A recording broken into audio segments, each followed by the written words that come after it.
Please, ladies and gentlemen. I'll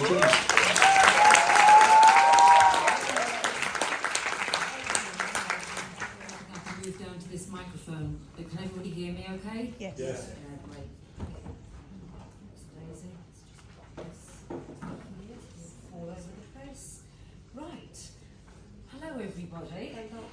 Today I will be talking about melanin's spontaneous stopping and starting along the hair shaft. Hair stores memories of previous months and years. Greying hair is a signal you're getting older or under too much stress, and it's irreversible. Or is it? My first slide illustrates hair colour. You can see my client here, who's actually been very gracious to allow me to use her slides and some of her hair. But before I start diving into Gemma and her health history and her hair, let's have a think about hair structure. The active process of hair growth takes place inside our hair follicles, which are found beneath the skin. It requires a lot of energy, which is provided by the mitochondria, which are cellular structures. Cells receive chemical and electrical signals from the body, including stress hormones as the hair grows.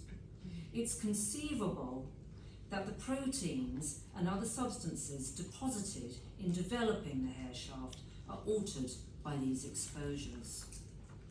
The hardening of the hair as it emerges from the scalp keeps these molecules in a stable condition. Pigmentation patterns reveal this preservation. Active pigmentation happens only during the hair growth phase. So, how do we explain spontaneous stopping and starting of melanin along the hair shaft? To explore these observations in more details, I want to quote from a research paper written by Rosenberg et al.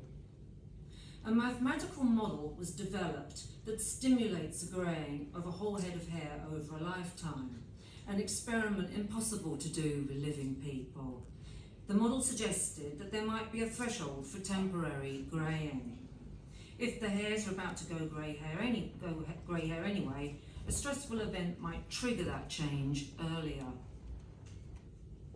And then when the stressful event ends, if the hairs are just above that threshold, it could revert back to being dark. The new method of measuring these small changes in hair colouring opens up the possibility of using hair pigmentation patterns like tree rings. This could track the influence of past life events on human biology. In the future, monitoring hair pigmentation patterns could provide a way to trace the effectiveness of treatments aimed at reducing stress and slowing the aging process. Understanding how old white hairs regain their young pigmented state could also reveal new information about malleability of human aging in general.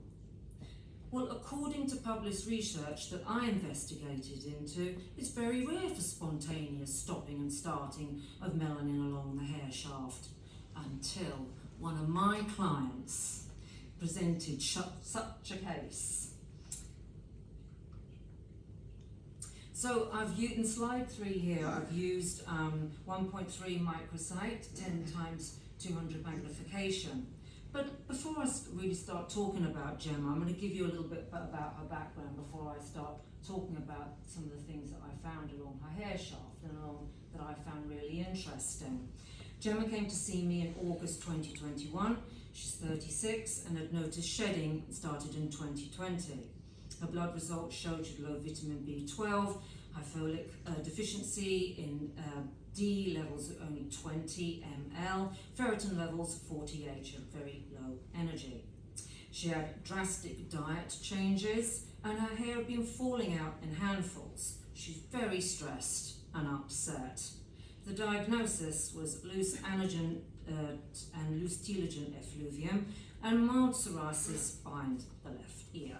The treatment plan I decided was going to be 2000 IU of vitamin D per day, B complex taken every day, along with adding extra iron in the diet and spirulina vitamin to help with the depletion of B12. She also had mild psoriasis, as I've mentioned, and I suggested coal tar 3%, salicylic acid 3%, to be used 4 times a week. She also decided she also wanted to use a topical solution of minoxidil 5% twice a day. Educating Gemma about the benefits of shampooing the scalp and the hair to keep it clean and healthy due to so much falling out was extremely challenging. As you can see here, Gemma's got hairpins in her hair.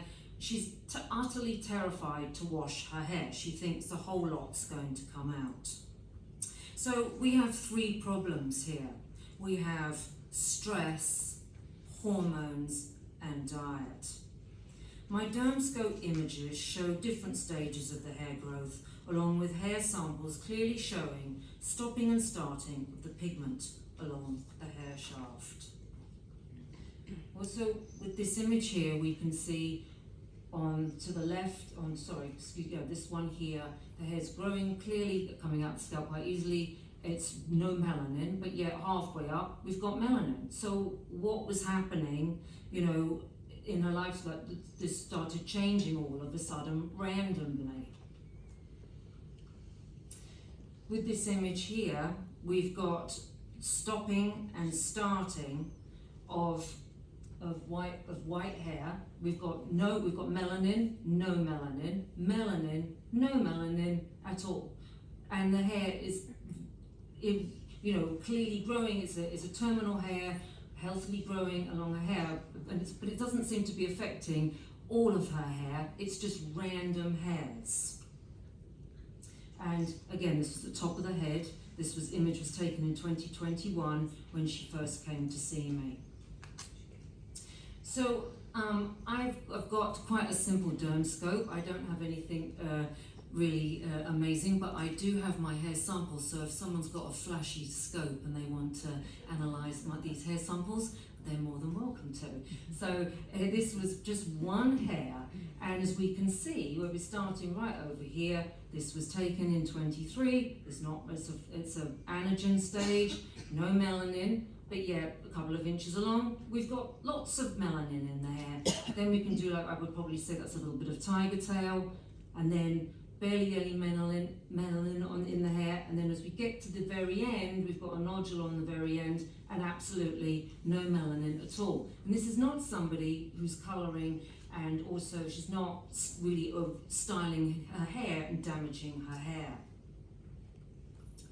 Here we have this image here. This was, which is quite incredible. And I was trying my damnedest to get the area of where it was like you could see the definition, but we can see here this is a telogen bulb. Now, of course, we all know in telogen area, once it's naturally going to fall out, you're not going to have melanin. But there's tons of colour. There's lots of colour through here, and then abruptly stops. And it's a nice blunt end. So what was going on in Gemma's life? What stressful event had happened to revert back to the hair going dark again, or all of a sudden stopping? Like, what's triggered this? What's gone on in her life that's triggered these changes?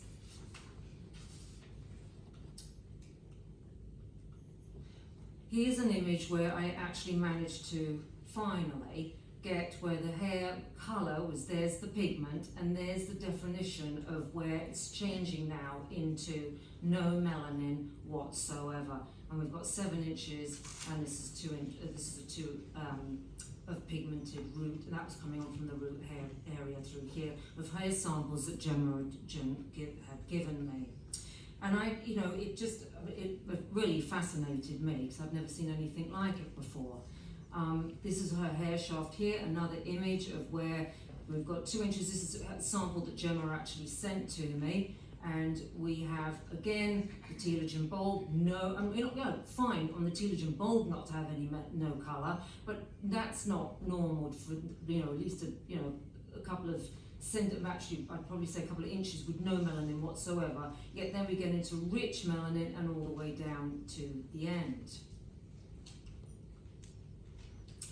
And here we've got 7.5 inches telogen bulb, and we've got here, there's no melanin in here, but we do have what's known as like tiger tail right the way in through here, so there are some abnormalities along the hair shaft.